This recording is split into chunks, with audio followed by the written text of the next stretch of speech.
You cannot sit and wait for success. I believe in pure and good preparation, in pure and clean planning. You should live by it, sleep by it, run by it, relax by it, walk by it. You need to do it. As we're having this conversation, it's pretty much exactly 7 days, almost to the minute, where you were running in Berlin and when you broke the marathon world record again. How's the last week been for you? Last week actually was Sunday was great day.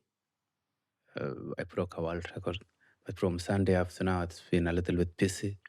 I'm walking up and down, doing some sponsor stuff and making sure actually everybody is happy before I fly back to Kenya.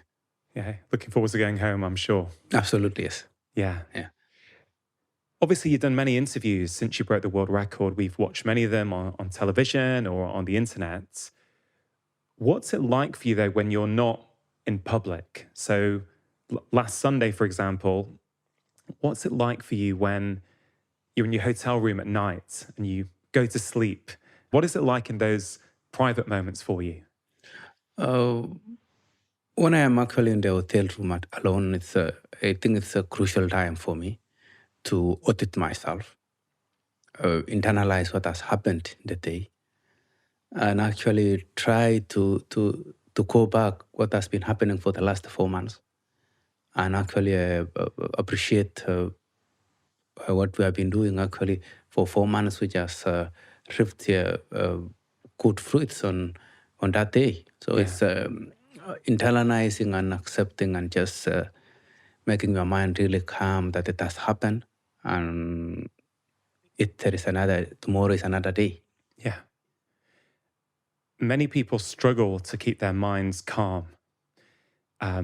Big things may happen in their life, at work or with their family or pressure, and they really struggle to calm their mind. You seem to be someone who has a very Zen approach to life, a very calm approach.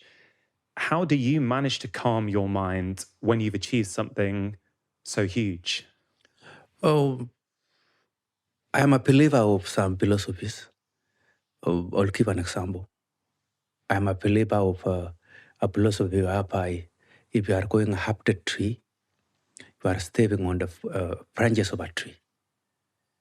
And immediately when you grab a branch, you test the branch, if it's strong enough to hold your weight, and if it's strong enough to hold your weight, then you go up. Immediately you stepped on the branch, then you aim for the next branch. Then you have already actually got this branch. Yeah. You forget the branch. You wait for the next one. Grab the next one. Test actually with us enough actually and enough the branch itself has enough muscles to hold your weight, and then you go up. What I'm trying to say is this: Berlin Marathon was a branch. I worked for that branch for 4 to 5 months, and last week on Sunday on 25th, I got the branch. Yeah. After getting the branch, actually, what else? I've got the branch. I need to aim for the next one. So just forget it. Aim for the next one. Because that's how I believe in that philosophy. And the philosophy actually has helped me to know that in life, every day is a challenge. Yeah. Every day is a challenge. You know, you are in a lobby actually with somebody on 26th at 10 in the morning. And I told that person that, you see now the organizer of the Berlin is thinking of next year. Yeah. So Berlin Marathon 2022 is already out. Yeah. It's really inspiring. Is that an approach you've always had to life, even as a child? Or is it something you've learnt through your career? It's something I learned through my career. I have grown enough in the career, close to 20 years in running. And I know a lot. I know what can actually knock you out and what can actually uplift you, what can make you actually to be a real person. Yeah. When you're about to embark on something like last Sunday, the Berlin Marathon, do you know beforehand that I'm going to try and break a world record today? Is that already in your mind? Or I guess there must be things you train for 4 or 5 months, but you can't control the weather, for example. Many of us who run at weekends, let's say, some days we're not feeling it. Our legs don't feel as though they've got the energy, or we don't have the mindset. So I'm really interested for you, when you have done so much training to build up for one race where the world is watching, do you have a strategy in your head that today I'm going for the world record? I will start by saying that I don't actually, I'm not a believer of success. For the first thing, I don't believe in success, but I believe in good preparation and planning, which can bring success. That means within actually the 5 months, if I don't work hard, I will not be successful. But if I got well planned, well prepared, then I'm sure of success. What I'm trying to say is this. For 4 months, I'm really training. Eating the targets for over 80% is that, and I feel I'm really comfortable in my body, my legs are good. Then actually 1 day to go, then I start to audit what I've been doing. If what I've been doing actually went well, as I expected, then the next day, I'm ready for the next day. Anything might happen if the rain comes in, if it's too hot, or if the weather is okay, then I will handle it. But I will accept the results. They say actually, if you don't accept the results, then if you want to enjoy the sport, you need to accept the outcome. Yeah. Be it any outcome, I will not regret. Acceptance seems to be a really key part of your approach to life. You mentioned, of course, already that the Berlin Marathon's gone. That's the branch. You've got the branch now. You accept it and move on, irrespective of what had happened. You also mentioned that you don't believe in success.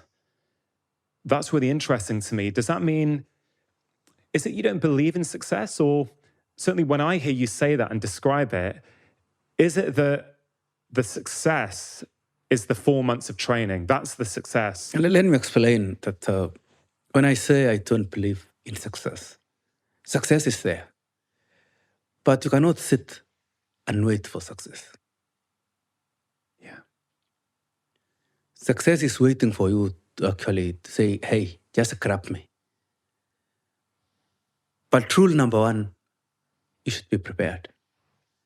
Rule number 2, you should be well planned. Rule number 3, you should be actually capable of grabbing this success. That's what success is saying. Yeah. Success is there, I don't deny. But I believe in preparation, in pure and good preparation, in pure and clean planning can lead to success. Yeah. I don't think that you can actually believe that I will be successful in a marathon. Yeah. And you don't follow actually the program to the letter. The moment you skip one, your body will actually count on the very day. Yeah. Yes. It's so fascinating. What I'm hearing from you is that, yes, you happen to be a marathon runner, but you're saying that actually this approach kind of applies to all of us. Yes, success is, you can define success in different definitions. 10 or 20 or anything you have. But at the core of everything, I'll give you an example that you are in class and you have your last year actually exam in December and you have 3 months to study. If you don't study hard, if you don't actually go into a group discussions to share what you know and somebody else can give you what he or she knows, I don't think you will actually get the first class honors. Success, you can be successful in running, but you can run 2:10. And that's success according to you. Yeah. You can be successful in life and you run 2:05. You can be successful in life and run 2:01. That's the difference of success. You can be successful in education and you have a pass. Yeah. You can call yourself you are successful, you have credit. You can call yourself you are successful and you have distinction. So what's success really? I think success, what I'm trying to say is the mastery of what you are doing. If you have mastered what you are doing, then that's success. But you need to do it. You need to have the right systems for success to come in. The real right systems. The moment you lack systems, the moment you lack the positive systems within here, you will really look for it, but you will not get it. So it's good that in life you need to weigh yourself and declare that, hey, I belong here. If you are a sportsman, you really need to actually stand and say, no, I need to be successful. I belong here. It doesn't mean that people can see you are successful, you are not. People can still doubt. Please, it's good to actually tell yourself, I need to be successful. But I need to wake up. I need to be actually doing what's right at the right time, at the right place. We all need our own individual definition of success, don't we? Absolutely. If you want to be successful, define in your own words. Yeah. In your own words, the way you understand, your own language. Define success in your own language. Because someone who's never run before, if they were to complete a 5K, if they were to build up to running 5 kilometers, that could be success for them. Absolutely, yes. It depends they are building up and they have actually complete 5K. Yeah. In the next 3 months, they are completing 10K. That's success. But you cannot actually wake up today and actually complete that 20 kilometers. Last Sunday, I was glued to the race. And actually, I want to share with you, there are 3 moments in my life where I have witnessed a great sporting occasion with my 2 children. And 2 of them actually involved you. One of them was when Tiger Woods won the Masters in 2015, but the other 2 were last weekend when you broke the world record and also when you went under 2 hours in 1:59. I was sitting with my 2 children around the computer watching. It was really special moments. Now, at halfway, when we saw the splits of, of course, you all know 59 something at halfway, I was feeling nervous, which is ridiculous because I'm not running, you're running, and you look really relaxed. But I'm thinking, oh man, is he going to break 2 hours today? Has he gone off too fast? How aware of the time are you in that moment? What was going through your head? You know what happened is that I was feeling well. Pacemakers were actually on the right shape, and we crossed the halfway. We crossed the 20K and realized, hey, then it's 56 is so fast. Then I tried to calculate to give another 2 minutes and 50 seconds. I saw it will be actually under 60. But all in all, is that that was a big motivation for me. That if I am crossing actually under 60 with a half, then I will not miss a world record. So I was keeping myself morale that, please, let me push. If I run 2 hours flat, well and good. If I missed and run a world record, that's what I need. So it was a plus on my side. It was a plus on my mind, yeah. Do you feel any pressure because of who you are, because of the amount of people who look up to you and watch you? You know, are you aware of that pressure from the outside, or is it just another race for you? It was a huge pressure. Actually, it's a pressure from all sides. You know, on Friday, actually, I just jumped in to press conference for whom, and all the channels were asking me, are you going for world record? And I told them, no, who told you I'm going for world record? I'm coming here to run a good race, and if that race can be translated to be a course record, or if you can call it a world record, I will appreciate it. That's what I told them. Yeah. but there was a lot of pressure from the channels. Everybody was expecting Yeah. that you can't run. Then I told them, no, I'm coming for a good race. Yeah. It's that approach, isn't it, that you keep talking about. It's process over outcome. It's the journey over the destination. That's what I'm hearing as I hear you speak. Yes, you know, you cannot actually say, you know, human being is not machine. You cannot, you cannot set yourself for a certain time and run that time. No, you never know what will happen. Yeah. On the way, marathon is life, and all challenges are on the way. But I always put my mind that I need to run well. I need to run certain time. Try to push myself according to what I've been doing in training, thinking. You know, before you do something, you need to internalize first. Yeah. You need to internalize. You need to really put in your heart and in your mind. You need even to think and imagine crossing a finishing line with a world record. Yeah. Then you will get it. You cannot wake up and just rush. The moment you get it, then you say thank you and you move on. Last Sunday, after the race, I went to the kitchen with my kids. We were having a late breakfast because we missed breakfast to watch you break the world record. And my 12-year-old son had a question for me, which, if you don't mind, I was going to put to you. Yes.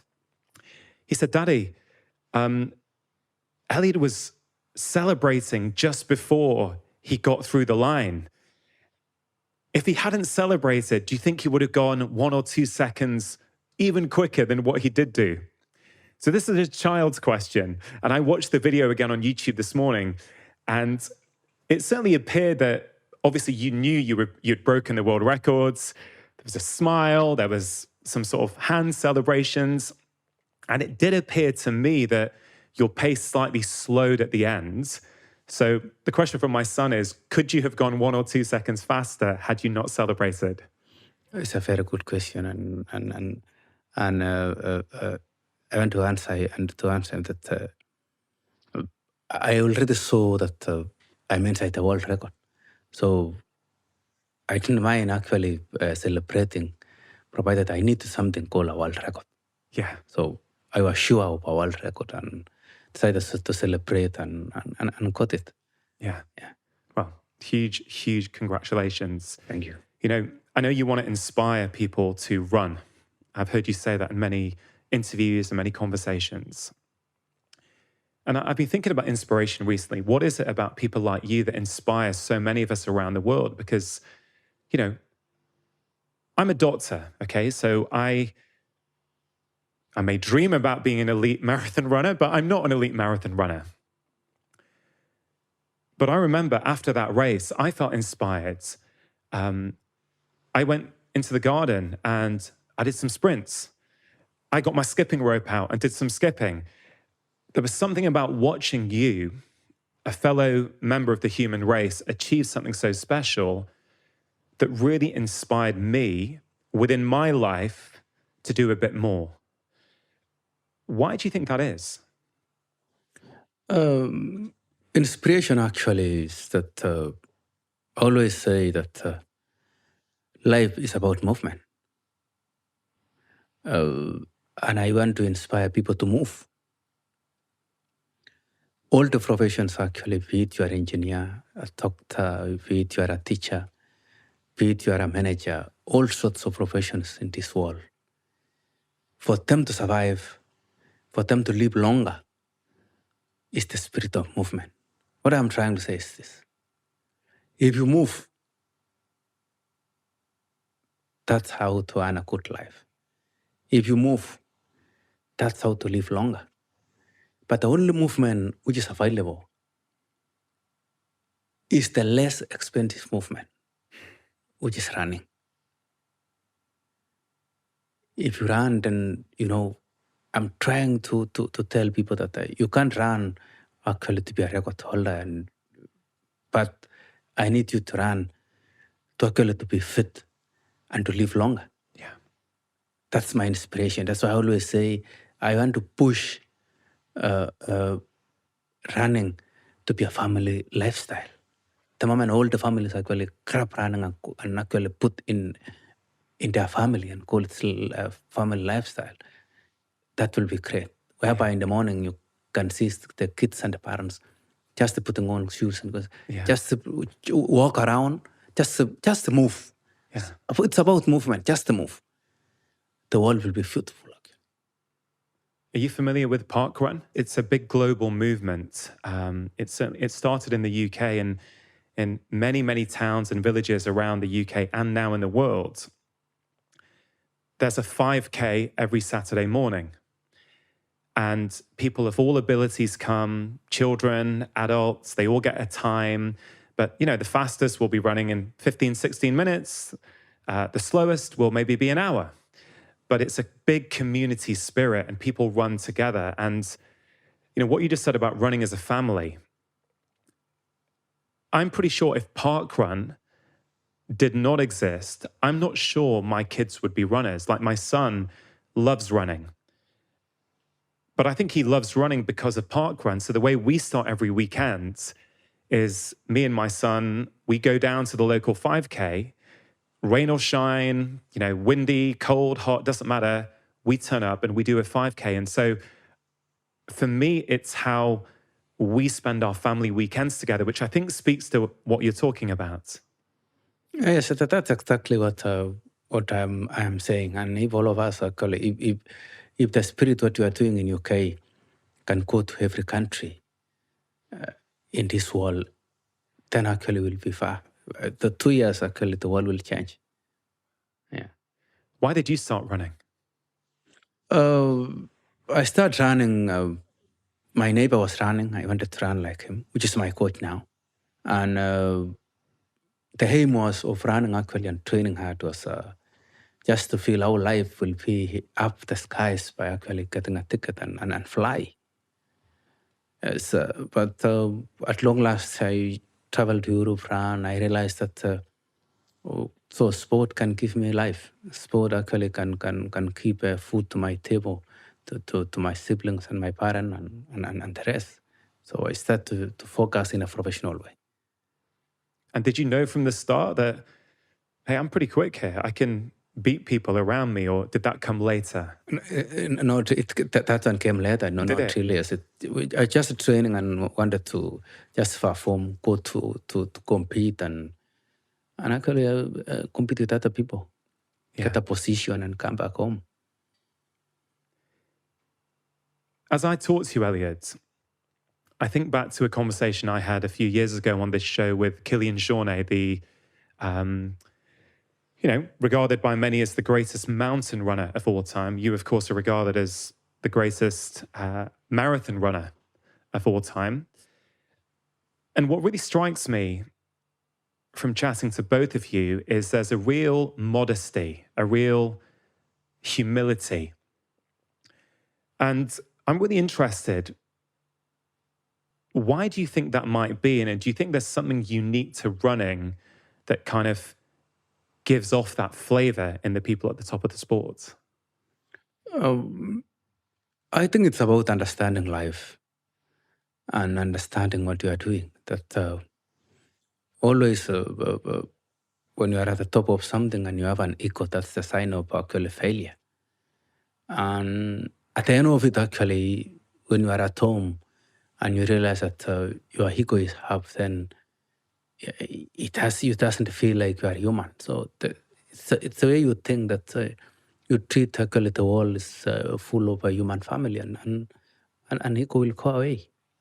And I trust that the moment you chase away ego, that's the best place to really get into course, the best place to think, the best place actually to think with other people and respect other people, the best place actually to get your trainings in a good way. Yeah. Do you think there's something about running or running long distances that it kind of burns the ego out of you? I trust the long runs. When you are running for long, training for long, helps you to actually to know how to handle suffering. And if you know how to handle suffering and pain, that's what long runs is helping me or helping any other person. But all in all, I think it's the only way to calm your mind. that, hey, what do you want again? And if something happens, then it has happened and we need to move on. I don't know, I can't explain because I don't understand more as far as ego is concerned, but I believe actually at the end of the day, before you go to bed, I think everybody actually is reflecting what has happened for the whole day. Yeah. That you actually affect the world in a positive way or in a negative way for the whole day. That you actually, what did you do? Did you do anything negative or positive? That's what people actually should be asking themselves at the end of the day before you go to bed. Yeah. And if you happen to actually have those thoughts, then actually you'll realize that there is no need of actually having an ego. Yeah. Yeah, life is actually good when you are on the ground. You come across incredibly calm and zen in your manner. And you mentioned there that running, and particularly long runs, is a good way to calm the mind. So I guess for me, I'm thinking, were you always calm and zen and relaxed? Or do you think it's the fact that you run so much that has made you calm and relaxed? I think that's in my personality, but running has helped me to be more calmer. Yeah. You mentioned reflection and how important it is maybe every evening to think, what have you done in the day? Have you contributed to other people? Have you behaved in a way that, in a manner that you wanted to behave in? And I know that you are a very keen journaler. You have a journal. Yes. And in one interview, you've mentioned that your pen and your journal are two of the most important things that you possess. I wonder if you could speak to journaling. Why is it so important to you? And why do you still do it by hand in an age where we have computers and technology? I have a lot of channels. I have a channel for training every day. I have a channel for the shoes that I'm using every day. I have a channel that when I'm reading a book, I just highlight the best points I need to put down on a notebook. I have a notebook whereby it's a what to do in that day. That I write all of them down and actually focus on the day-to-day, my daily programs that I need to do to rush up and down when I'm at home. So believing actually on the hand or writing actually is that I believe that they say, write it and you'll remember. Yeah. So the moment you write it, you'll remember. So that's why I'm still carrying around the channel. The channel, I have 90 now at home. If you happen to come to Kenya and visit me, I will show you what I was doing in 2003, 2004. Well, I would love to. So that's every year. Yes. You write down all of your running. Absolutely. Every single run. Every single run. And what are you documenting? Like, what are you writing down? Like, what, distance, pace? I'm writing the time I cover and the distance. Everything I'm doing, if it's ice bath, massage, everything I'm putting there. So it helps you remember. Does it help you also, when you're reviewing it, kind of see patterns? Or when I do this, this happens. Or when I do this, I'm running quickly, that sort of thing? The cool thing is that, if you are writing everything every day, it helps you not to miss that training. Because the moment you miss training for 2 days, you'll just put, when you refer to your channel, you see, I missed the training last week 3 times. I missed the training this week 2 times, with no reason at all. So it's good actually that I really need my book to get filled. That's why I don't miss training. Do you do it when you wake up? Do you do it after the run? Do you do it in the evening? Or does it just depend day to day? When I wake up, I don't handle anything. I just wake up, get my clothes, put on. When I wake up, I don't handle my phone. I'm waking up, prepare for a run. After the run, I go back for breakfast. Coming back to relax, then I start now to or if my training was 20 kilometers, then I write actually the time I cover and the kilometers. And I close the channel and start to check the phone if there is some texts or to refer or emails or anything else. But all in all, I treat myself first for other things. So you wake up, you get yourself ready for a run, you're not looking at your phone, you do your run. It's only after that important thing is done for you that you then get into what the rest of the world wants you to do. Absolutely. Yeah. I always tell people that even in the camp that during breakfast, actually, don't bring your phone. Even we set a law in our camp whereby mobile phones are not allowed in the kitchen or the dining where we are eating, to make people actually eat well and concentrate. Reason number one is that is to avoid these people actually to cut their phones immediately after training. So you need to cut 1 hour of taking shower, taking breakfast, taking care of yourself before you respond to the whole world. Yeah. Most of them actually were saying that, hey, emergency might be in. Then I asked them, we're out of our rooms for 1 hour, 30 minutes. If any emergency happens within 1 hour, 30 minutes, will you solve it? They say, no. Then there is no need for actually rushing to the phone. Yeah. Yeah. And what has happened has happened. You can actually bring it back. Yeah, I love that. So what kind of time do you normally wake up? And then, I'm interested in that sort of routine. You wake up, is that with an alarm? Is it without an alarm? And then how long does it take you to warm up before you're out for your run? Usually.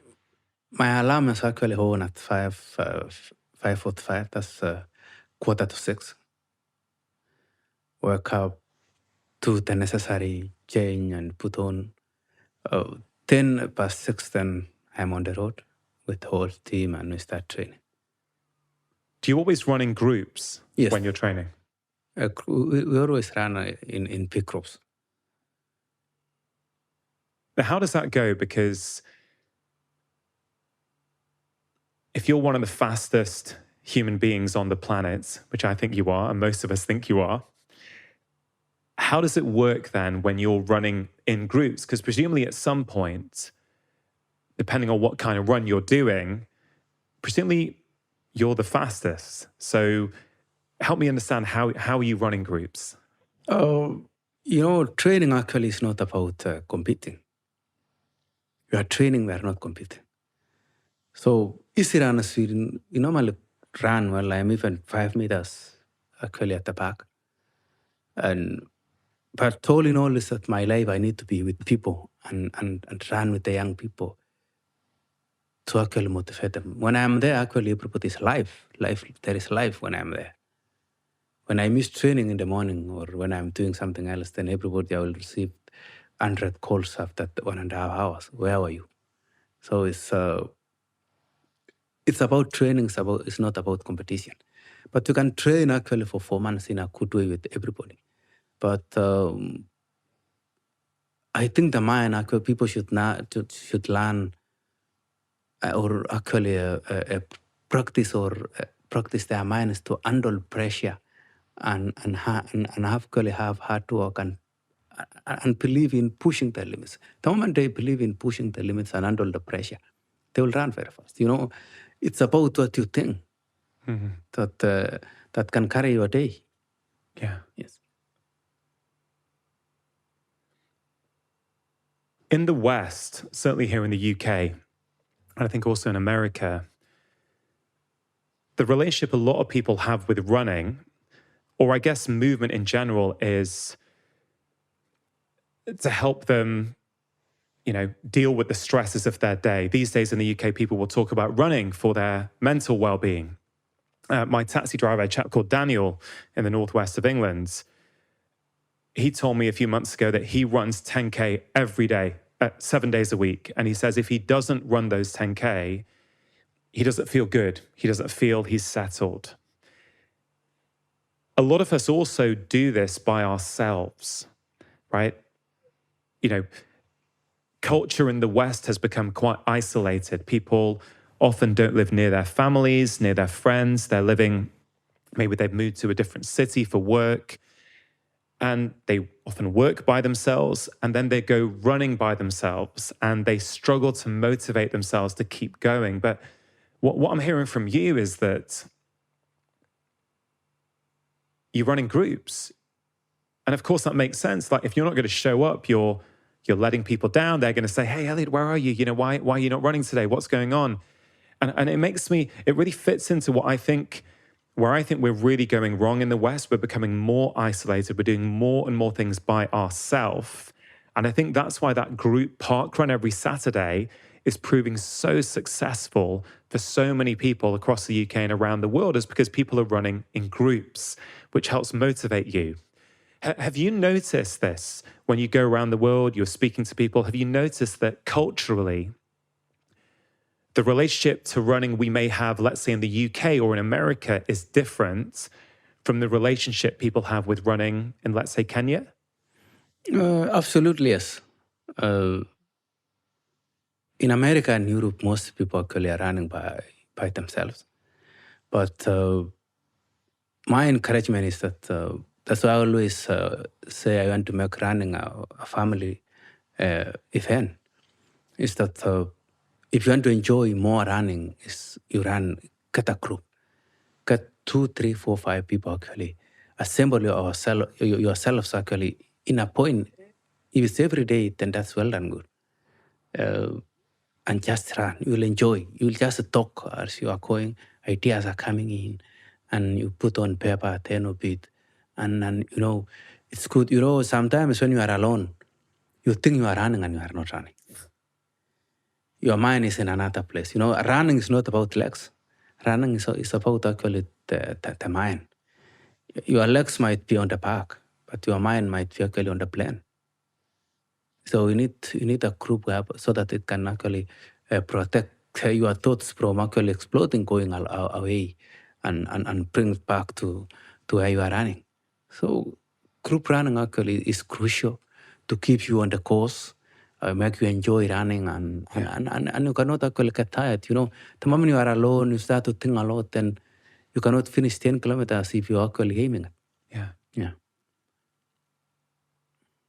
Many of us struggle with motivation. Do you ever wake up in the morning and you know you're due to have a run? And do you ever think, like many of us, "Oh, I can't be bothered today. I'm not feeling it today. I want to stay in bed." You know, help us understand. Are you as human as the rest of us, or do you wake up and go, "Yeah, it's time to run"? Actually, there's some days where I don't feel like running. Really? Absolutely, yes. But just lie in the bed and I ask myself, if I don't run, what will happen? And you know, if you don't run in the morning, you'll lie to yourself that at 10 o'clock I will go for a run. At 10 o'clock, you'll say, no, 4 o'clock, I'll go for a run. And then the day actually will be off. So I'll ask myself, what will happen? Then I wake up, get my shoes, get my clothes, go to the road. In 10 minutes time, jogging, then my body will come up again. Yeah. In training, and I will be in life. I will come to life again. Yeah, no, I love that. Do you tend to run every day usually? Yes, I run every day. Every day? Yeah. Even, like, I don't know, like, I know you're in recovery now because Yes. you ran last weekend. Are you still running every day? No. I will start next week to start run next week. again, yes. And for many of us, when we do a marathon, the next day can be quite painful in terms of going up and down stairs. We can really, really feel it. Yes. Is it the same for you, or can you walk effortlessly the day after? No, it's the same for me. Same for you? Going to stairs actually is, you know, wear and tear has been actually as occur in your muscles. And you know, all that impact from the road is hard. Yeah. So you have the marathon hobble like the rest of us. Okay. Hearing what you're saying about groups and running together, I'm drawn back to last Sunday's race again, where, I don't know, obviously you had the pacers, There was a fellow competitor who was with you for quite a long time. I don't know if you were aware of that, if you're thinking, wow, people are still with me. I don't know what goes in your head at that time. I'm very interested. But then there comes a moment where you no longer have your pacers, you no longer have competitors to help push you. What goes on in your mind there? Because then it's down to self-motivation at that point. You don't have, many of us know that actually we can run faster if there's people around us, if we're trying to beat someone or we're trying to keep up with someone. But in many of the races I've seen you do, you're out in front by yourself. Is it hard to keep that motivation going for you when it's just you? Oh, let me start with when people are around me. Yeah. First, I always say, I will run my own race. If anybody actually wants to run my race, then he's welcome. I will not actually deny you are welcome to run my race. So if you want to run your own, that's okay. But I'll run my race. That's why I don't actually turn myself and look back who is there, because I am running my own race. If actually the distance actually is going up and the speed is going up, and the muscle starts to actually soar and nobody's there, then I'm motivating myself. I'm still pushing. I'll push by my own, because I trust in my trainings. I trust in what I've been doing. So I know what I've been doing will just take me to the finishing line. So I'm not actually scared of maybe losing some minutes because I'm alone or here and there, no. Yeah. You say you're pushing. One of the most striking things to me, Elliot, when I watch you run is how relaxed you look. There's an elegance. You look majestic. Your posture is fabulous. In fact, I find it very hard to tell the difference between you at mile 1 and at mile 26. To me, maybe I've got an untrained eye, but it looks remarkably similar. Whereas if you go to a local race here, towards the end, you will see all kinds of postures and people somehow trying to struggle to get through. So you're saying that you're struggling and you're pushing. Of course, why would you not in order to break a world record? Yet at the same time, you look super relaxed. Can you help us understand that? Looking super relaxed is that's it's good for me. And on the other hand is that I have actually trained well and trained my body actually to run in a super relaxed way, but in a high pace. So when I'm in the race, I'm just maintaining it. But to maintain that speed is what actually is really hard to maintain. But it's good to maintain in a good posture without actually struggling so much.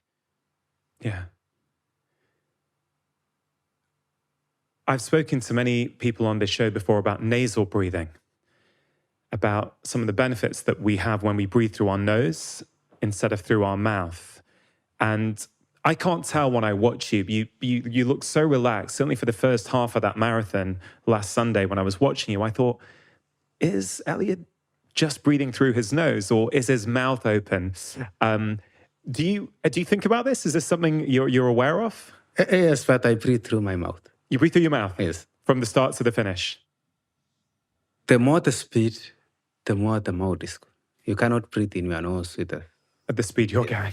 No. I can believe that. I can believe that. But thank you for clarifying that. Yeah. And what about your smile? What I call the Kipchoge smile. We hear that you smile when you're in pain.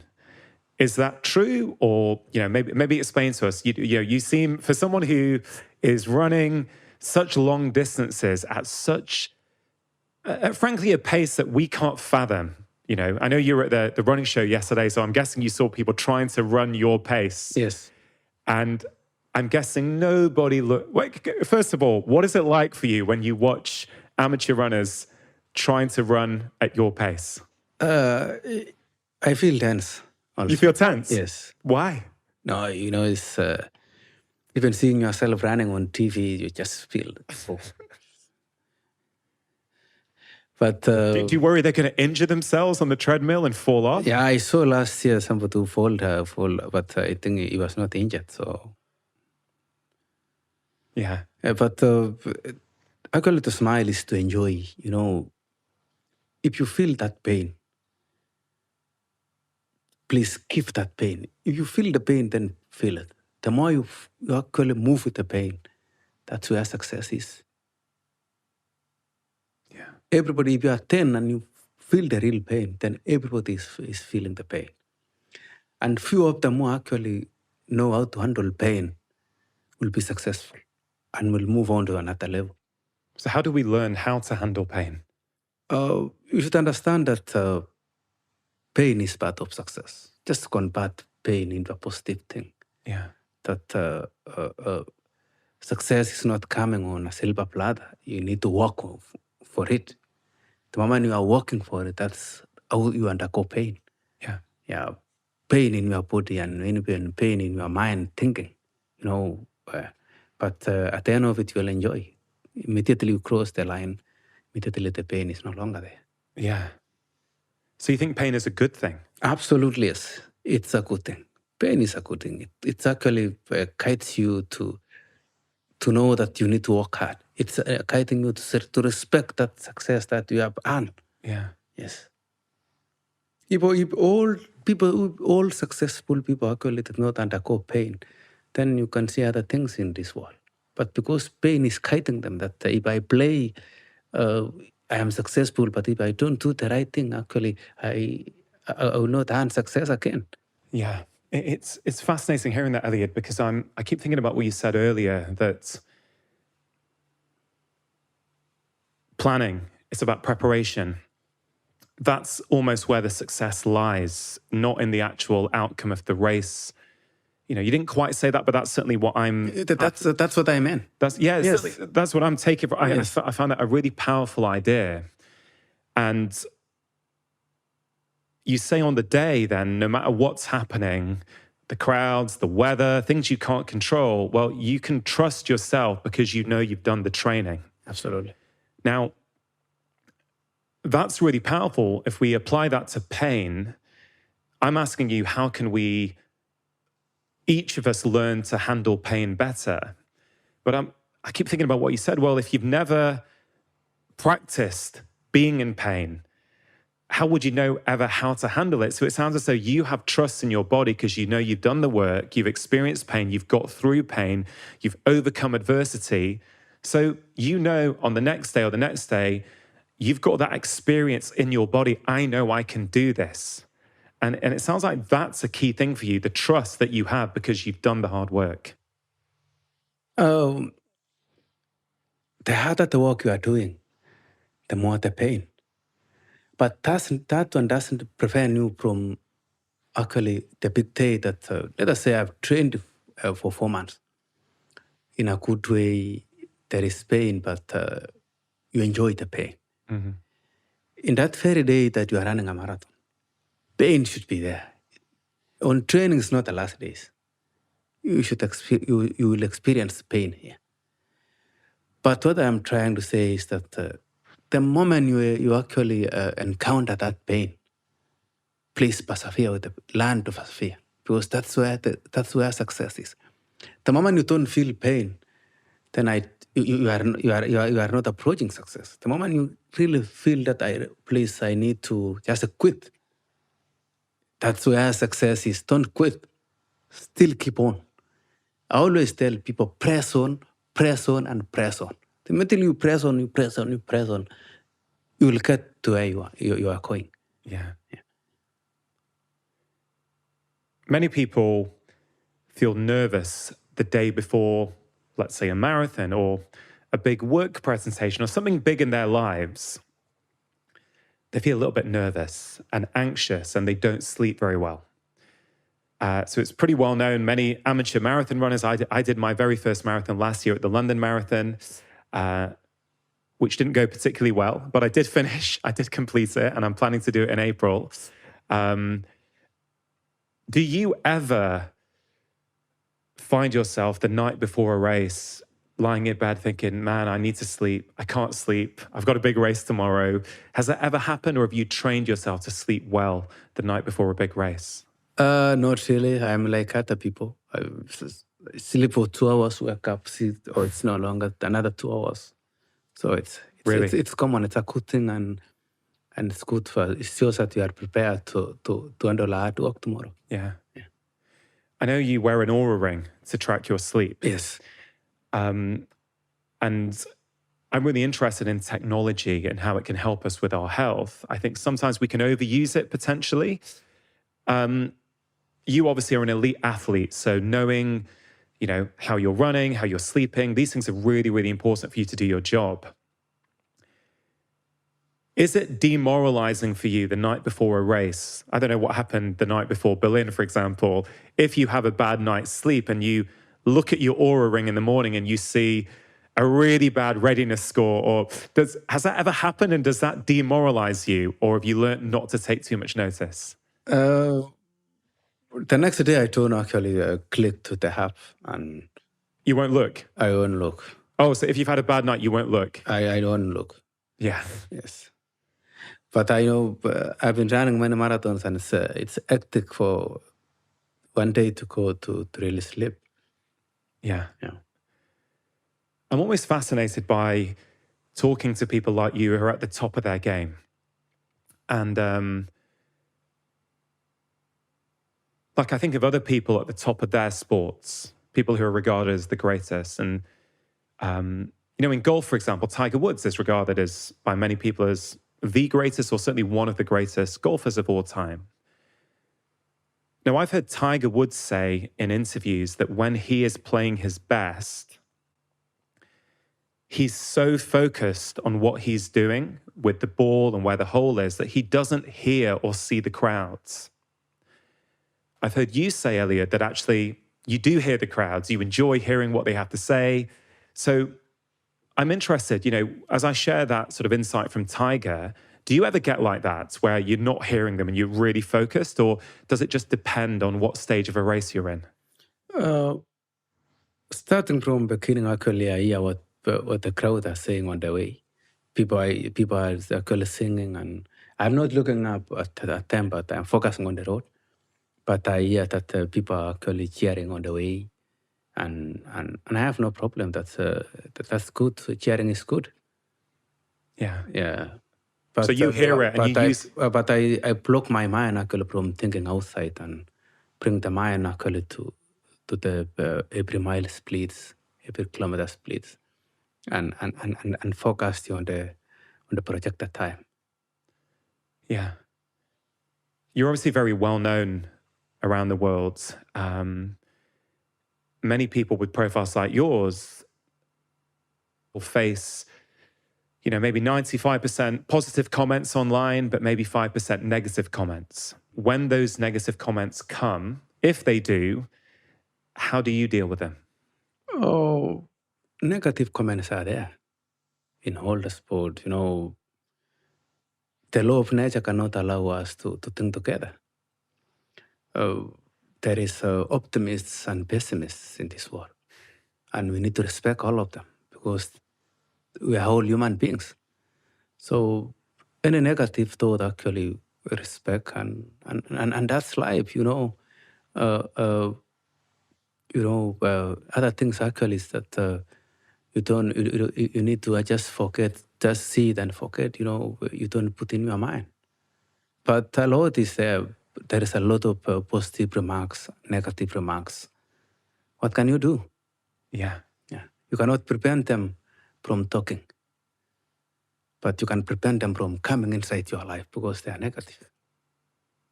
Some top athletes have struggled when they've retired. Michael Phelps, another great, all-time swimming great. It's been well documented that he has struggled with mental health problems in the past. And I watched the documentary he made about Olympians and how many of them have really struggled. You know, that 4 years is all about that one race. And then the day after, there's, oh, what am I getting up for? I've got nothing to train for, nothing to practice for. And I'm really interested. You appear to be, to me at least, in the prime of your career. I hope we're seeing you running for many, many years to come. Have you thought about retirement? Have you thought about how you're going to feel when you no longer do this as your job? Oh, yes. In front of my mind, I know I will retire. But I will retire when the time comes in. I will retire running actively. But I will still go around all the big city marathons running for charity to actually raise funds for my foundation to build the libraries and actually conserve the environment. I think I'll be more busy when I retire, and I'm looking forward for it. So you don't need the running, the world records to make you feel good about yourself? Not at all. I could have retired in 2019 when I broke out to a party. So it's I will retire when my muscles are no longer consuming the trainings, when my mind is no longer actually actively consuming the training. So I want to retire in a good way. I don't want to retire because I have met an history. Then why do I retire if I have met history? If I've inspired 1 billion people by running under 2 hours, and then the next day a 10-year kid asks, is that person who inspires still running? No, he retires. Then what's the meaning of running? Yeah. The meaning of running is that you inspire many people, you still run and show them running is life. Making history and actually removing the barriers in the minds of people is a great thing. But we need to keep on. Yeah. Yeah. So you think you'll still be running in your 70s, your 80s, your 90s? Absolutely, yes. 7 years ago, I met an old man in Athens, in Greece. I was there for some awards. And the old man actually was 91 years. He was a very good old man, 91 years, still working. And then we were doing, he told me, no, now you are running marathon. And I told him, yes. He told me that he has been running in his life, all his life. But he will stop running at 100. I trust now he's 98. I've never followed him. I did not get his contacts. But I think he has 2 more days, 2 more years to run because he's becoming old because of the knees and everything. But still running. So if you want to, I ask him, then what's the secret actually? You have a good, you are actually clean with a tie and you don't look like you are 91. He told me the secret is running. Wow. Yeah. Yeah, I guess if you were to stop running after, let's say, another Olympic gold or another world record, then I guess in some ways it's not consistent with your philosophy, which is those are just outcomes. There are things that, happen as a side effect of you just concentrating on getting up each day, doing the work, having a plan, preparing, executing on your plan. And I guess whether you're a competitive athlete or whether you're just running for fun to raise money, you still seem to have that real love of running. I mean, do you ever get up, Elliot, and forget the log, forget what my coach has said. I just want to run today because I'm free and I just want to experience what it feels like? Yeah, absolutely, yes. Our coach actually are leaving us free on Mondays, Wednesdays, and Friday. That is in the morning we are running as a group in a freeway. Yeah. Just run and enjoy running for 20 kilometers. Easy, just the way you feel. Yeah. Yeah. How have you managed to stay clear of injuries in a way that, it seems to be quite rare? And the context of me asking this is, in the UK, And I think in America, there are various statistics going around that, 60 to 80% maybe of runners have to stop or give up at some point because of injury. Whereas you appear to be someone who, touch wood, manages to stay relatively clear. Is there anything you can share about that? First is that injuries are a part of life in sport. Mhm. Injuries are part of actually a challenge in sport. But what I am doing is that when I'm resuming training after a marathon, then I take care of my body with a massage and making sure my muscles are good. I will start the first month of actually resuming training by going to gymnasium for the whole month, three days a week. Okay. Running on steps, lifting some weights, aerobics for the whole month. That whole month actually is really intensive, mixing with some runs, and it makes my muscles actually to, if there is something going on, it can actually keep a sign immediately, and I can handle it. And after that 1 month, I go to another step of actually endurance speed and endurance training to build my muscles. So 2 months actually of my training is building the muscles and actually like chasing the injury. And you'll never, if you do that, you'll never get an injury. Or if you get an injury, it will be just a small injury. It will, by the way, because you can't prevent everything.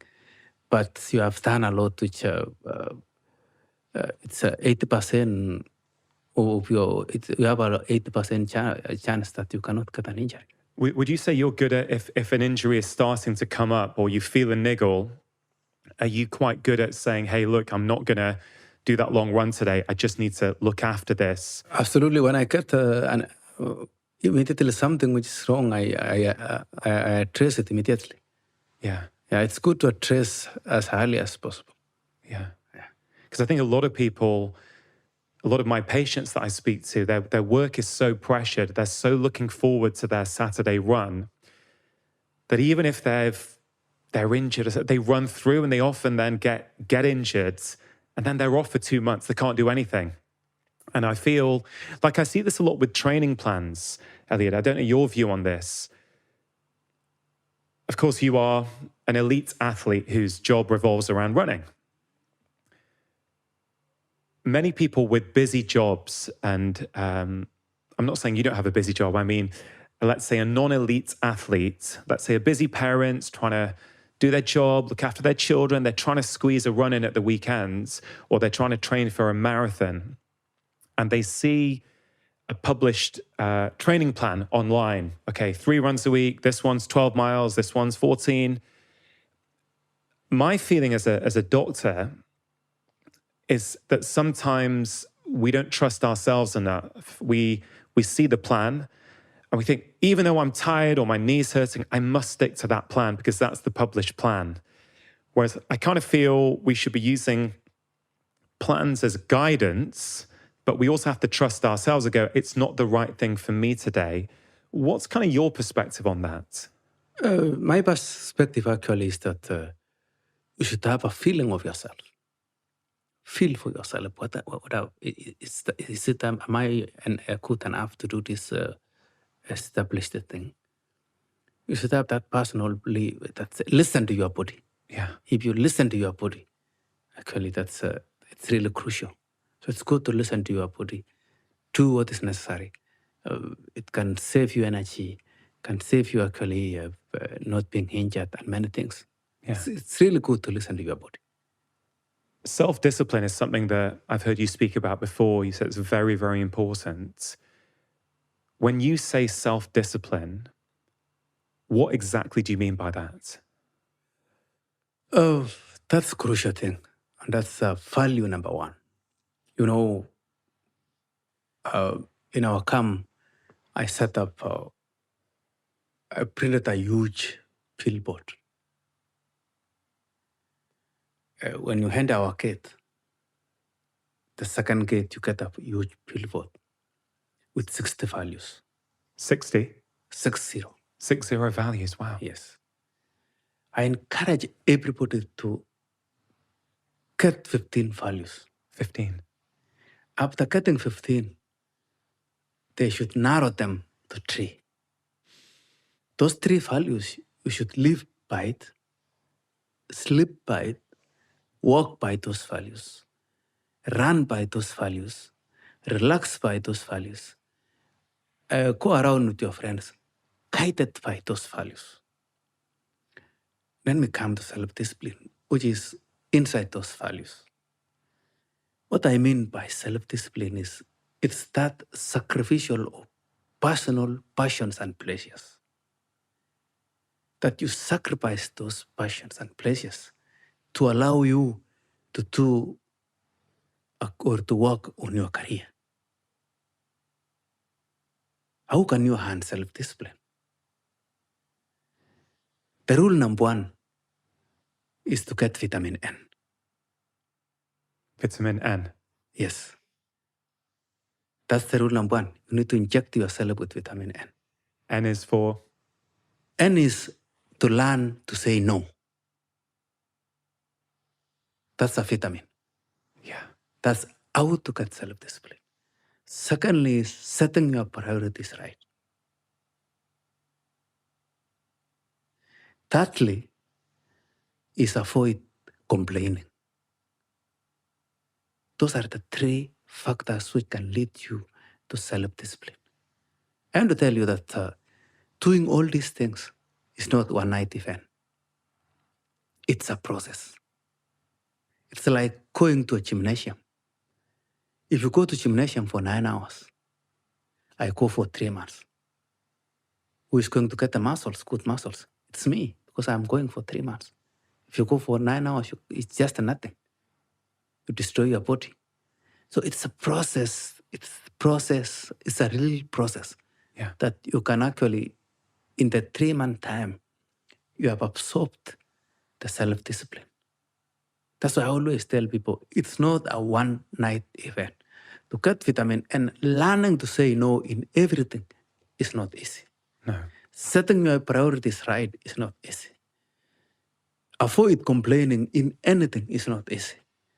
But if you combine the 3 things, you can hand self-discipline. And without those 3, then there is no self-discipline. That's what I mean by actually trying to tell people self-discipline is the key to any professional sports person or sportswoman. And I've heard you say before that the discipline, it doesn't restrict us. It actually gives us more freedom. Absolutely, yes. I always say the disciplined ones are free in life.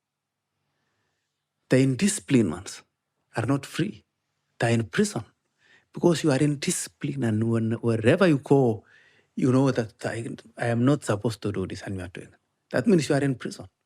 In this world, we need to be free, walk free, live a honest life, and that's the way to go. Yeah. You're commonly known for the phrase, no human is limited. When you say no human is limited, what do you mean by that? No human is limited actually is not applying purely to sportsmen and sportswomen.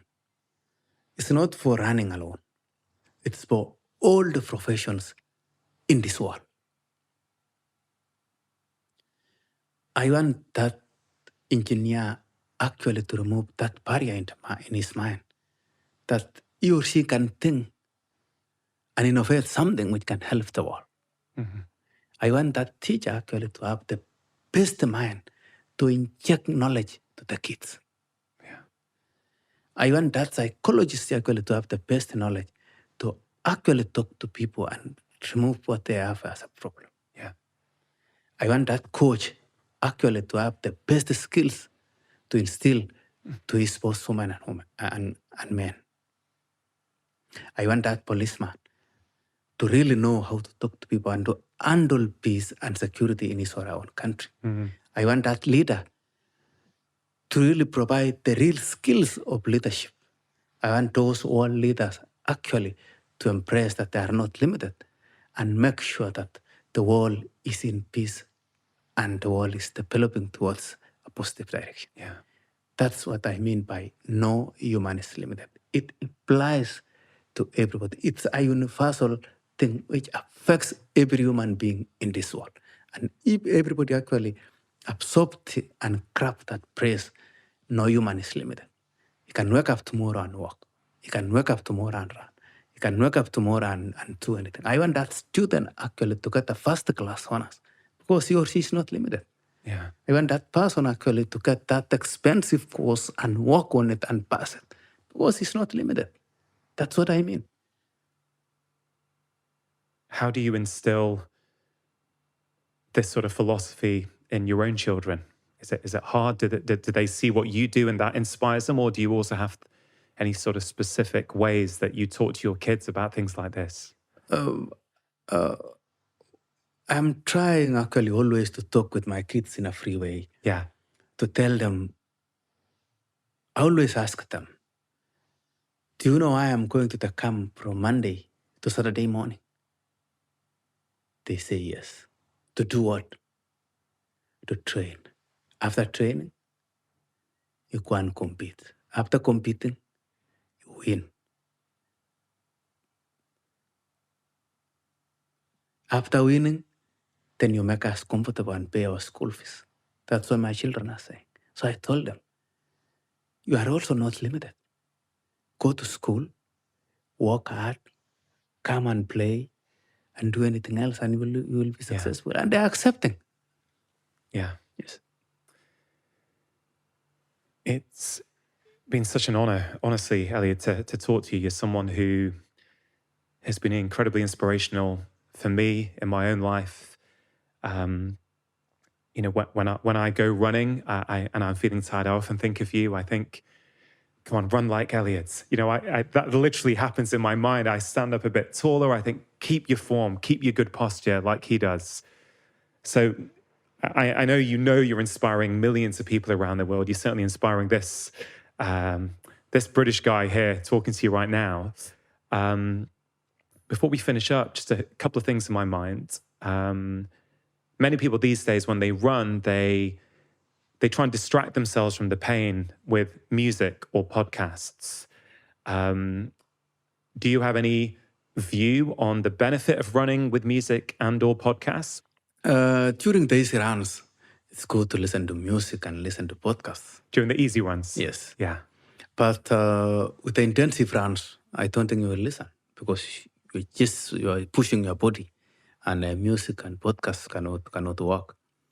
But with the easy runs, when you are relaxing, when you are at the gym, when you are at the bike, up the bike, podcast and music is really good. Fantastic. Yeah, because you can actually listen to a podcast for 1 hour, and you forget that you was running for 1 hour. Hey, so it's 1 hour. Yeah. The Breaking 2 Hours was, of course, done in specific conditions. You obviously have shown yourself that you can run a marathon in under 2 hours, which is still one of the most incredible things I have seen. Do you think within your career it's going to be possible to do that in a competitive marathon? Absolutely, yes. It's possible. I've demonstrated actually in an organized marathon, which I personally, I cannot say it was in a specific condition because, few people actually have dared to try, not even dare to try, dare to think to run under 2 hours. Few. I think I am the only one who has been, I've dared to think and dare to try. Yeah. None has dared to try, leave alone even, no, they have never even dared to think, leave alone to try. Just thinking to run in their minds that, can I run 2 hours? Never. So it's still a hard job for people actually to accept. But all in all is that I know running under 2 hours in a normal marathon like in London, Berlin, Chicago is absolutely possible. And where's that going to come from? Where's that improvement going to come from? Is it training, nutrition, mindset, shoes? I mean, where do you think? Because to me, like my kids, we were talking about this last week. Goes, Daddy, just another minute to go. If you can do that, but of course, at that level, 10 seconds is huge. A minute is like another marathon. Like, where do you feel that improvement is going to come from? The improvements actually will involve many things. Nutrition will be there, technology will be there, teamwork, teammates, your right systems are like teammates, those who are working, people working around you will take their key positions, and all will be well. So I think if actually the right systems will be there on an athlete, after those right systems, if that athlete actually has the right mind and he has really think and he wants to try, then he will run under 2 hours. Yeah. First and foremost is that the systems might be there in a good way. Yeah. But is this person actually, has he agree in his heart and mind to try to run under 2 hours? That's a big question. Which we should put on, and we should actually make it actually before we tell somebody to come and try. We need to, he himself actually need to come in a broad daylight and say, hey, I have thought enough and I want to try. And do it. Then the system comes in. Yeah. And we set the date. It's so inspiring speaking to you, and I'm pretty sure this conversation is going to inspire everyone to do their own version of a sub 2 hour marathon in their own lives. It may not be a sub 2 hour marathon, but it could be, whatever it might be for that person. But as you say, you need to imagine it. You need to believe it first before you're ever going to achieve it. I think that's a very, very powerful message. Elliot, this podcast is called Feel Better, Live More. When we feel better in ourselves, we get more out of our lives. And finally, at the end of, for me, a wonderful conversation with an incredibly inspirational guy. I just wonder, for people who are struggling around the world, they're struggling with the state of their lives, they're struggling with, making things consistent, doing the things that they said they were going to do. Have you got any final words for them?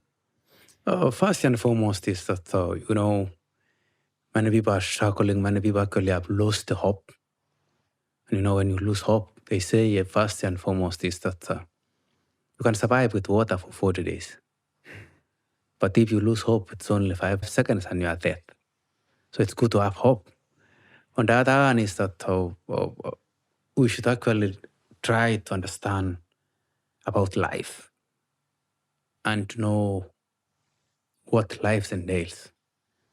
Then it will actually help us to struggle so much, but to understand it, work on it slowly by slowly, and you'll handle well. Ali Kipchoge, thank you so much, and good luck for everything you're doing. I really appreciate it. Thank you very much. If that conversation resonated with you, here is another incredibly powerful one. If you don't commit to relationships or projects or to a career or to a place where you live, it feels like you're holding all the potential inside yourself. There's a terrible danger in telling yourself real life hasn't begun yet. The only time management technique worth its salt is